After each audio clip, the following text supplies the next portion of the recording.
you have direct effects on learning capability. I saw recently a study where boys had been subjected to a linguistic language test, and when they were exposed in the double-blind fashion to mobile phones, they did less well. So actually the microwaves as such makes you dumber. Okay. Yeah.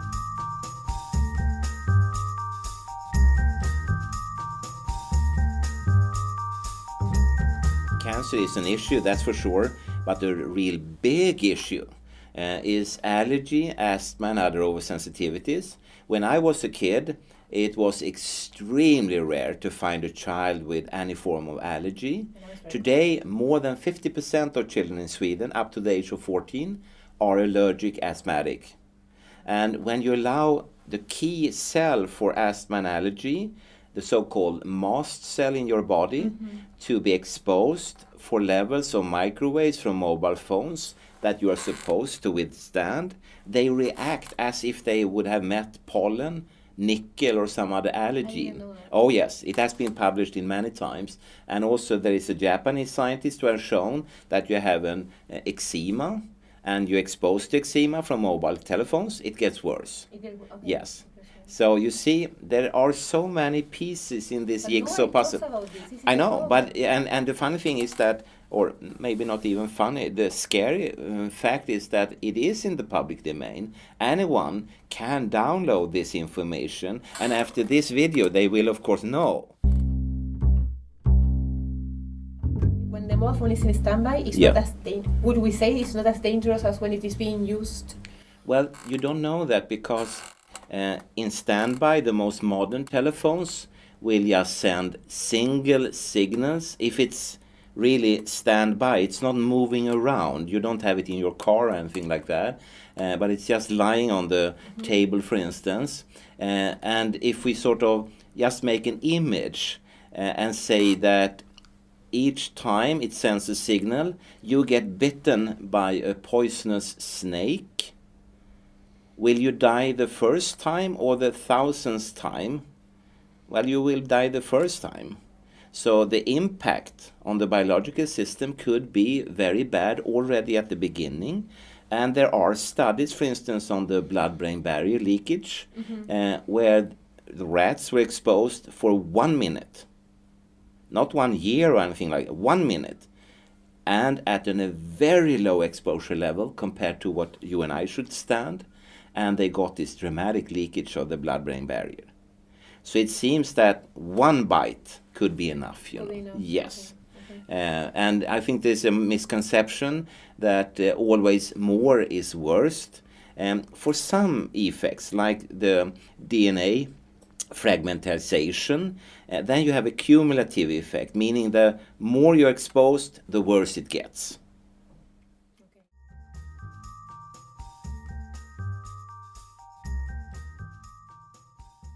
The fragmentization of the DNA molecules, that's a genotoxic effect.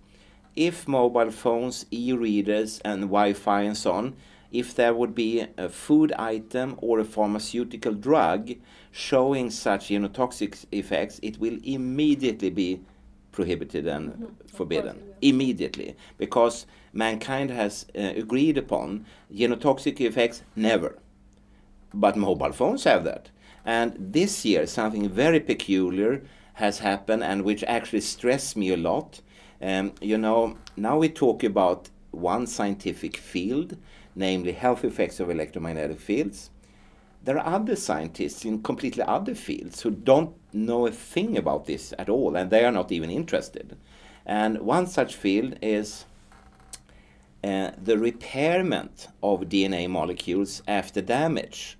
How could we do that? And such scientists, they then damage DNA and then repair it using various molecules, such as melatonin, for instance. But first they must damage their test DNA molecules, and generally they use some harsh chemical, but it's really a very harsh treatment. It's not so delicate. And therefore they have looked for years for sort of a non-invasive surgical knife that could non-invasively destroy DNA. And they looked around in society and they found an item that is ideal, namely mobile phones. So they have this year published a paper which is about repairment of DNA using melatonin, and then you start to read and, aha, they damaged the DNA using a mobile phone, a genotoxic effect, which society says, no, it doesn't exist. And in the laboratories around the world, it's used as a surgical knife nowadays, you know. Okay, so it's being used for that. Yeah, and that is dramatic, and I understand the insurance companies that they don't want to touch this at all, you know.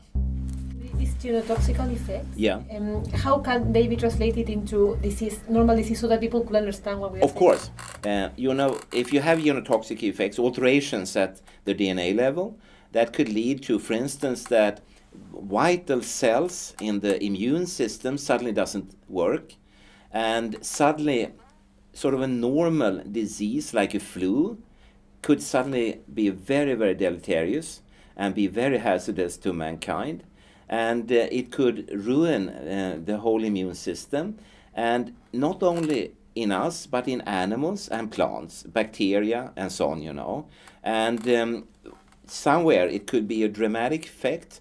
And right now, for instance, people are very afraid of the reduction in insects worldwide, especially the pollinating insects. And they don't know why it's like that. It could be a virus, bacteria, parasite, and so on. But maybe it could be electromagnetic fields from mobile telephony.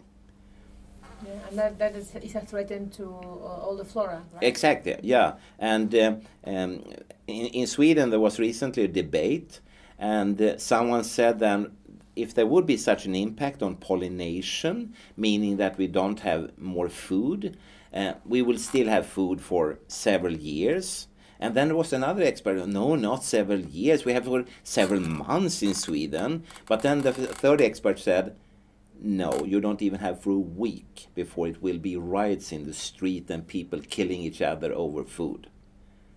So the preparedness of society is not very strong, you know. So we don't even know what the effects will be. No, exactly. So, but also when we go back to genotoxic effects, that could be the start of cancer, for instance. Okay. It could, yeah, and the most serious effect is, of course, damage to sperm cells and egg cells, and then there will not be any tomorrow, you know. So. Because there's been an increase on infertility. Yes, yeah. And they still don't know exactly the reason. Exactly, and what they see is that they have, in Europe, for instance, a dramatic reduction in sperm quality in men, and they don't know why. And then they have done experimental work using a mobile phone as an exposure, and then the sperm cell quality went down. Motility, morphology, viability, etc. So sperm cells should not buy and own mobile phones or e-readers or Wi-Fi and so on. Okay. But they're exposed. While we talk, everyone on the street, they are exposed. And the coffee shop says, free Wi-Fi. They could just as well maybe say, we will kill your sperm cells for free.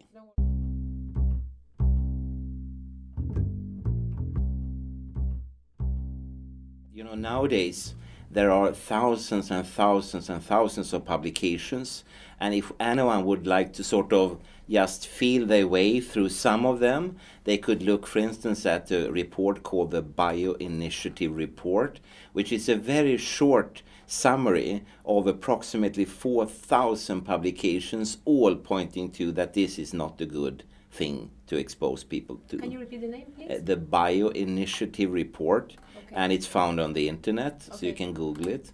And 4,000 publications, and I don't quite remember now the number of pages. I think the report is in the order of 1,400 pages or something like that. So it takes a while to read it, but just by holding it in your hand, you realize that, wow, authorities says there is no data, there is no research, and suddenly you hold kilograms of paper in your hand, you know, it's heavy.